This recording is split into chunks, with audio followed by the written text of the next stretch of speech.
Allah knows. No matter what. In our previous episode. Hey, but don't, akhi, but akhi, you know. Okay, guys. All right, guys. I just overheard. What's going on?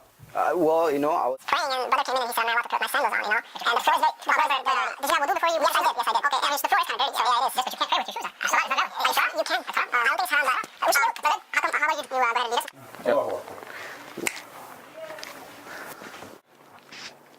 Brother, what are you doing? You're making salah behind him? You're letting him lead? Bro, why? What's wrong? Why would he's not even dressed like a Muslim. You can't pray behind him. I'm leading. What's wrong? What's wrong with my dress? You're wearing a t-shirt and jeans. I'm covering I'm covering myself, but this is not correct. You can't pray behind him. He cannot lead salah. Why would you? Pray. Okay, bro. Okay. Whoa. Until leader. Bro, can you please lead us? Please. Inshallah? Assalamu alaikum. Walaikum assalam.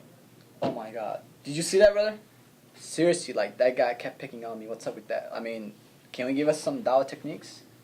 Like, I was going crazy. He kept picking on me about everything. Haram this, haram that. And it was ridiculous. I couldn't take it anymore.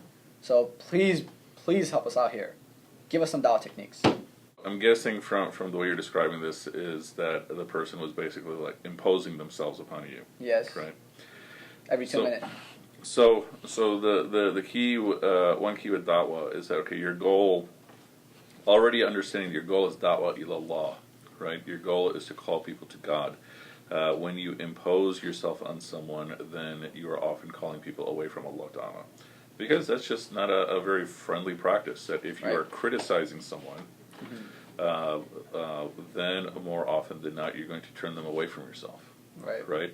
And so you have to be very inviting. When we think about the personality of the Prophet, peace be upon him, what do you imagine him? What do you imagine his expression to be like? Probably as kind and generous and inviting. Kind, generous, inviting. He's smiling. Right. There are times when the Prophet had to be very tough. Right. But in terms of his default personality, as we understood him, he was someone who was very, very gentle. Right. And he spoke to people according to their level. Right. The mistake that we often make is we speak to people according to the level we believe people should be at, okay? Even if we ourselves are not at that level. And so what happens then is that we look for flaws in what people are doing, right? Try a completely different approach. Look for the good in what people are doing, and you'd be surprised by how much good you see. It's just like all those people who, when they describe this world, they describe this world as being nothing but violence and bloodshed.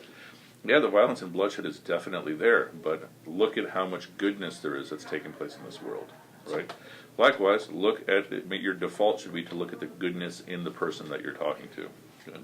Whether they're Muslim, whether they're not Muslim, your default should be to seek out their goodness, and you will find goodness in every single person, right? Right. And then that will then affect how you speak to them.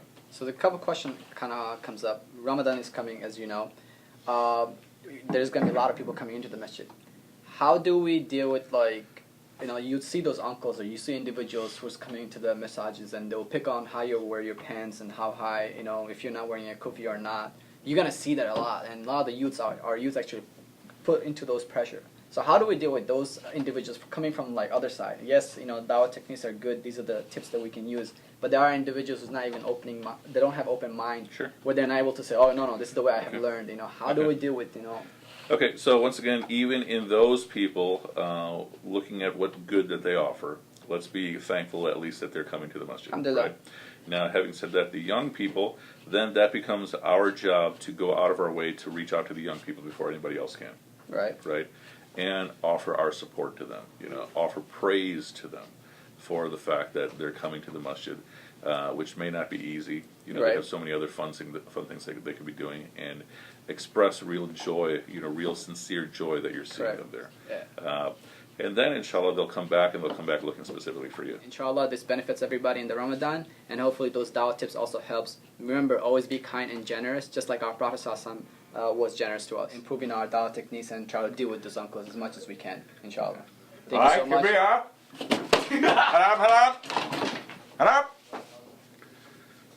I don't know what's happening right now.